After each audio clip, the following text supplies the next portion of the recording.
Hello, എല്ലാവർക്കും purple platters മലയാളത്തിലേക്ക് സ്വാഗതം. അപ്പോൾ ഇന്ന് നമ്മുടെ രണ്ടാമത്തെ ക്രിസ്മസ് സ്പെഷ്യൽ കേക്കായ ക്യാരറ്റ്സ് ആൻഡ് ഡേറ്റ്സ് കേക്കാണ് ഉണ്ടാക്കാൻ പോണത്. അപ്പോൾ നമ്മൾ ആദ്യമായിട്ട് പ്ലം കേക്ക് നിങ്ങൾക്ക് എല്ലാവർക്കും ഇഷ്ടപ്പെട്ടു എന്ന് അറിഞ്ഞതിൽ എനിക്ക് വളരെ സന്തോഷം തോന്നിട്ടോ. അപ്പോൾ ആ വീഡിയോ കണ്ടിട്ട് എന്നെ സപ്പോർട്ട് ചെയ്ത എല്ലാവർക്കും വെരി ബിഗ് താങ്ക് യു. അപ്പോൾ ഇനി വരുന്ന വീഡിയോസൊക്കെ കാണാം. സബ്സ്ക്രൈബ് ചെയ്യാത്തവർ എന്തായാലും സബ്സ്ക്രൈബ് ചെയ്യാം കേട്ടോ. അപ്പോൾ അതെ, ഇതാണ് കേട്ടോ നമ്മളെ ക്യാരറ്റ്സും ഈന്തപ്പഴത്തിൻ്റെയും കേക്ക്. നല്ല സോഫ്റ്റ് ആൻഡ് നല്ല സ്വീറ്റ് ആയിട്ടുള്ള കേക്കാണ്. അപ്പോൾ ഈ കേക്ക് നമ്മൾ എഗ്ഗും ഓവനും ബീറ്ററും ഇല്ലാണ്ടാണ് ഉണ്ടാക്കാൻ പോണത്. അപ്പോൾ നമുക്ക് തുടങ്ങാം. അപ്പോൾ നമ്മൾ ആദ്യം ചെയ്യുന്ന കാര്യങ്ങളൊക്കെ നിങ്ങൾക്ക് എല്ലാവർക്കും ഇപ്പോൾ പരിചയമുണ്ടാവും. അറിയാത്തവർക്ക് ഞാൻ പറഞ്ഞുതരാം കേട്ടോ. ഞാൻ ഇവിടെ 7 ഇഞ്ചിൻ്റെ പാനാണ് എടുത്തിരിക്കുന്നത്. അതിലേക്ക് ഓയിൽ ബ്രഷ് ചെയ്തിട്ട് അതിൻ്റെ മുകളിൽ ബട്ടർ പേപ്പർ വെച്ച് കൊടുക്കാം. ഈ പാനിൻ്റെ സൈഡിലും വേണമെങ്കിൽ ബട്ടർ പേപ്പർ വെച്ച് കൊടുക്കാം. 6 ഇഞ്ചിൻ്റെ കേക്ക് ടീൻ എടുക്കുകയാണെങ്കിൽ കുറച്ചും കൂടി ഹൈറ്റ് കിട്ടും കേട്ടോ കേക്കിന്. അപ്പോൾ അതേ നമ്മളുടെ താരങ്ങളെത്തി. 2 ക്യാരറ്റ് ഞാൻ ക്രിയേറ്റ് ചെയ്തെടുത്തിട്ടുണ്ട്. അതിൻ്റെ കൂടെ തന്നെ കുരു കളഞ്ഞ കുറച്ച് ഡേറ്റ്സും രണ്ടും 1 കപ്പ് നമുക്ക് എടുക്കാം.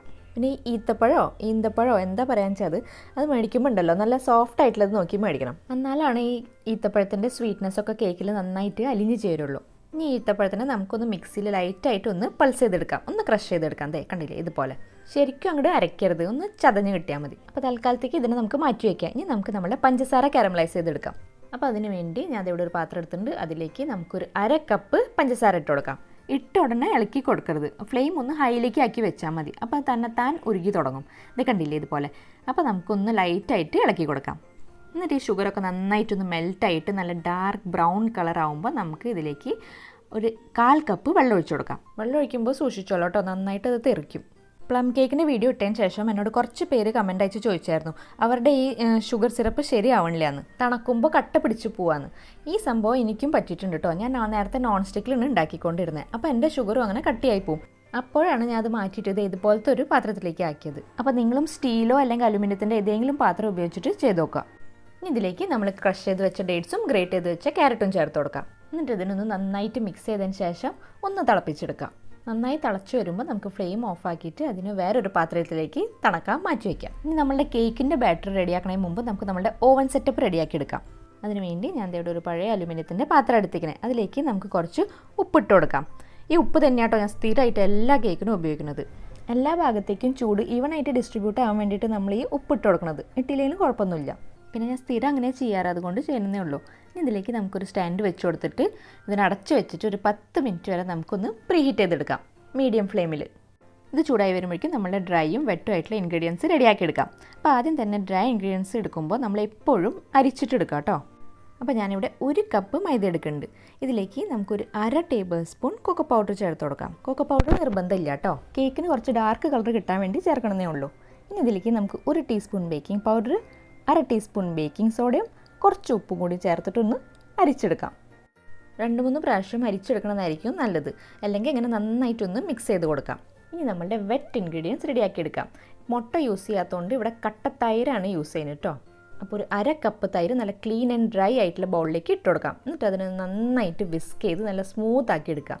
എന്നിട്ട് ഇതിലേക്ക് ഒരു 1/4 കപ്പ് ബ്രൗൺ ഷുഗറാണ് ഞാൻ ചേർക്കണത് കേട്ടോ. ബ്രൗൺ ഷുഗർ വേണമെന്നില്ല, നോർമൽ ഷുഗർ ആയാലും പൊടിച്ചിട്ട് ചേർത്താൽ മതി. ഈ പഞ്ചസാര നന്നായി അലിയണം കേട്ടോ. ഇനി ഇതിലേക്ക് 1 ടീസ്പൂൺ വാനില എസൻസ് ചേർത്തിട്ട് മിക്സ് ചെയ്ത് കൊടുക്കാം. ഇനി നമുക്ക് വേണ്ടത് ഒരു 1/2 കപ്പ് സൺഫ്ലവർ ഓയിലാണ്. ഏതെങ്കിലും നല്ല സ്ട്രോങ് ആയിട്ടുള്ള സ്മെല്ലും ടേസ്റ്റും ഇല്ലാത്ത ഓയിൽ എടുക്കണം കേട്ടോ. ഓയിൽ ഒഴിച്ചതിന് ശേഷം ജസ്റ്റ് ഒന്ന് മിക്സ് ചെയ്ത് കൊടുക്കാം. ഇനി ഇതിലേക്ക് നമ്മൾ ഡ്രൈ ഇൻഗ്രീഡിയൻസ് ചേർത്ത് കൊടുക്കാം. ഇനി ഈ മൈദ മിക്സ് ഇതിലിടുമ്പോൾ കുറച്ചായിട്ട് ഇട്ട് കൊടുക്കാം കേട്ടോ, എല്ലാം കൂടി ഒരുമിച്ച് ഇട്ട് കൊടുക്കരുത്. എന്നിട്ട് നമുക്ക് ഇതിനൊന്ന് പതുക്കെ ഒന്ന് ഇളക്കി കൊടുക്കാം, മിക്സ് ചെയ്യാം. ഇനി നമ്മൾ പ്ലം കേക്കിലിട്ട സ്പെഷ്യൽ മസാലപ്പൊടി ഇല്ലേ, അത് ഇതിലേക്ക് ഒരു 1/2 ടീസ്പൂൺ ചേർത്ത് കൊടുക്കുക. ഇത് കുറച്ച് ഏലക്ക, ഗ്രാമ്പൂ, കറുവപ്പട്ട പൊടിച്ചെടുത്തതാണ്. ഇത് ഇടുമ്പോൾ തന്നെ നല്ല ഫ്ലേവറും സ്മെല്ലും ഉണ്ടാവും കേട്ടോ നമ്മുടെ കേക്ക് ബേക്കായി വരുമ്പോൾ. ഇനി ഇത് നന്നായി മിക്സ് ചെയ്തതിന് ശേഷം നമ്മൾ ലാസ്റ്റ് ബാക്കി വരുന്ന മൈദ മിക്സ് ഉണ്ടല്ലോ, അതിലേക്ക് നമുക്ക് കുറച്ച് നട്ട്സ് ചേർത്ത് കൊടുക്കാം. ഞാനിവിടെ കാഷ്യൂനട്ടോ ചേർക്കണം കേട്ടോ. എനിക്ക് ഇഷ്ടമുള്ള നട്ട്സ് ചേർത്ത് കൊടുക്കാം. കാഷ്യൂനട്ടോ അല്ലെങ്കിൽ നമ്മൾ കറുത്ത മുന്തിരോ എന്ത് വേണമെങ്കിലും ചേർത്ത് കൊടുക്കാം. ഈ മൈദയിൽ നമ്മൾ നട്ട്സ് മിക്സ് ചെയ്താണ്ടല്ലോ നമ്മൾ കേക്ക് ബേക്കായി വരുമ്പോൾ ഈ നട്ട്സ് ഒന്നും നമ്മൾ കേക്കിൻ്റെ അടിയിൽ ചെന്ന് സെറ്റിൽ ആവില്ല. അതിന് വേണ്ടി ഇനി മൈദ കൊണ്ട് കോട്ട് ചെയ്യുന്നത്. പിന്നെ ഈ കാഷ്യൂനട്ട് ഇടുമ്പോണ്ടല്ലോ നമ്മൾ കേക്ക് കഴിക്കുമ്പോൾ നല്ലൊരു ക്രഞ്ചിനെസ് കിട്ടും. എന്ന് വെച്ചാൽ നമ്മൾ ഡേറ്റ്സും ക്യാരറ്റ്സൊക്കെ അലിഞ്ഞു പോകും കേക്കിൽ. പിന്നെ ഈ കാഷ്യൂനട്ടിൻ്റെ ക്രഞ്ചിനെസ്സിന് ബാക്കി ഉണ്ടാവുള്ളൂ. ഇനി നമ്മൾ ഡേറ്റ്സും ക്യാരറ്റൊക്കെ ഇട്ട് ഷുഗർ സിറപ്പ് ഇതിലേക്ക് ചേർത്ത് കൊടുക്കാം. ഇനി ഇതൊന്ന് നന്നായിട്ട് മിക്സ് ചെയ്തതിന് ശേഷം നമ്മളുടെ കേക്ക് ടീനിലേക്ക് ഇതിനെ ഒന്ന് ഒഴിച്ചു കൊടുക്കാം. നമ്മുടെ പ്ലം കേക്കിൻ്റെ പോലെ തന്നെ ഈ കേക്കിൻ്റെ ബാറ്ററും നല്ല തിക്കായിരിക്കും കേട്ടോ. വല്ലാതെ തിക്കായി പോയാൽ കുറച്ച് പാൽ ഒഴിച്ചു കൊടുത്താൽ മതി. ഇനി ഈ ബാറ്ററിനെ ഒന്ന് നമുക്ക് ലെവലാക്കി എടുക്കാം. 6 ഇഞ്ചിൻ്റെ കേക്ക് ടീൻ എടുത്താൽ പകുതിക്കാലം കൂടുതൽ ബാറ്റർ ഉണ്ടാവും കേട്ടോ. അപ്പോൾ നമ്മളെ കേക്കിന് നല്ല ഹൈറ്റും കിട്ടും. അപ്പോൾ നിങ്ങൾക്ക് വേണമെങ്കിൽ 6 ഇഞ്ചിൻ്റെ ആയാലും യൂസ് ചെയ്യാം. എന്നിട്ട് ഒരു സ്ക്യൂറോ അല്ലെങ്കിൽ ടൂത്ത് പിക്കോ വെച്ച് അതിലൊന്ന് ലൈൻസ് വരച്ച് കൊടുക്കാം. അതിൻ്റെ ഉള്ളിൽ വല്ല എയർ ബബിൾസ് ഉണ്ടെങ്കിൽ പോയി കിട്ടാൻ വേണ്ടിയിട്ടാണ്. അല്ലെങ്കിൽ ഇങ്ങനെ ടാപ്പ് ചെയ്ത് കൊടുത്താലും മതി. ഇനി ഒരു അലങ്കാരത്തിന് വേണ്ടി കുറച്ച് കാഷ്യൂനട്ട്സ് വെച്ച് കൊടുക്കാം. കാഷ്യൂനട്ട്സ് ഇല്ലാത്ത പരിപാടിയില്ല കേട്ടോ എനിക്ക്. ഇതേ അപ്പോൾ നമ്മൾ ഓവൻ സെറ്റപ്പ് നന്നായിട്ട് ചൂടായി വന്നിട്ടുണ്ട്. ഇനി ഇതിലേക്ക് നമ്മളുടെ കേക്ക് ടീൻ ഇറക്കി വെക്കാം. എന്നിട്ടൊന്ന് അടച്ചു വെച്ചിട്ട് ആദ്യത്തെ 5 മിനിറ്റ് ഒരു മീഡിയം ടു ഹൈ ഫ്ലെയിമിലിട്ട് ബേക്ക് ചെയ്യാം. എന്നിട്ട് ബാക്കിയുള്ള ടൈം നമുക്കൊരു ലോ ടു മീഡിയം ഫ്ലെയിമിലിട്ട് ബേക്ക് ചെയ്തെടുക്കാം. ഒരു 45 മിനിറ്റ് കഴിഞ്ഞപ്പോൾ ആകാംക്ഷ മൂത്ത് ഞാനൊന്ന് തുറന്ന് നോക്കിയിട്ടോ. എന്നിട്ട് അതിൻ്റെ സെൻറ്ററിൽ ഒരു ടൂത്ത് പിക്ക് ഇൻസെർട്ട് ചെയ്തിട്ട് നോക്കിയത് ആയിട്ടുണ്ടോയെന്ന്. എവിടെ ആയിട്ടില്ല. അപ്പോൾ നമുക്കിത് പിന്നെ അടച്ചു വെച്ച് ഒരു 10 മിനിറ്റ് കൂടി ബേക്ക് ചെയ്തെടുക്കാം. ക്ഷമ വേണം മോളെ, ക്ഷമ വേണം. എൻ്റെ അച്ഛൻ എപ്പോഴും പറയണ പോലെ എന്തിനാ ഈ തിരക്ക് പിടിക്കണേ. അപ്പോൾ ഒരു 55 തൊട്ട് 60 മിനിറ്റ്, ഒരു മണിക്കൂറോളം എടുത്തിട്ടോ ഈ കേക്ക് ബേക്കായി കിട്ടാൻ. ഇത് നോക്കിയേ, ഇപ്പം ഞാൻ സെൻറ്ററിൽ എൻ്റെ സ്ക്യൂർ ഇൻസെർട്ട് ചെയ്ത് നോക്കിയപ്പോൾ നല്ല ക്ലീനായി കിട്ടിയിട്ടുണ്ട്. സന്തോഷമായി. ഇനി ഈ കേക്ക് ടിന്നെ ഒന്ന് പുറത്തെടുത്തിട്ട് തണക്കാൻ വയ്ക്കാം. ഇടയ്ക്ക് ഒന്ന് തുറന്നു നോക്കിയോണ്ട് ഈ കേക്ക് പൊങ്ങി വന്നത് താഴ്ന്നു പോകുമെന്ന് ഒരു പേടി ഉണ്ടായിരുന്നു. ഇപ്പോഴാണ് ആശ്വാസമായത്. ഇനി നമുക്കിതിനെ തൊട്ട് നോക്കാണ്ട് പറ്റില്ലല്ലോ. ഇതേ കണ്ട, നല്ല സോഫ്റ്റ് ആണ് കേട്ടോ, നല്ല ചൂടും ഉണ്ട്. ഇനി ഇത് തണക്കണ വരെ ഒന്ന് ക്ഷമിക്കണ്ടേ, അതാണ് ഏറ്റവും വലിയ ബുദ്ധിമുട്ട്. അപ്പോൾ ഇതാ 1 മണിക്കൂർ കഴിഞ്ഞിട്ടോ. ഇനി നമുക്ക് ഇതിനൊന്ന് വിടിച്ചെടുക്കാം. അപ്പോൾ ഒരു കത്തി വെച്ച് നമ്മൾ ഈ സൈഡിൽ കൂടെ ഒന്ന് ഇതിനെ ഓടിച്ചാൽ മതി. അപ്പോൾ ഒന്ന് വിട്ട് കിട്ടും. ഇനി ഒരു പ്ലേറ്റ് ഇതിന് മുകളിൽ കമത്തി വെച്ചിട്ട് ഒന്ന് ഫ്ലിപ്പ് ചെയ്യാം. എന്നിട്ട് ഈ പാനിൻ്റെ മുകളിൽ ഒന്ന് തട്ടി കൊടുത്താൽ നമ്മളുടെ കേക്ക് എളുപ്പത്തിൽ ഡിമോൾഡായി കിട്ടും.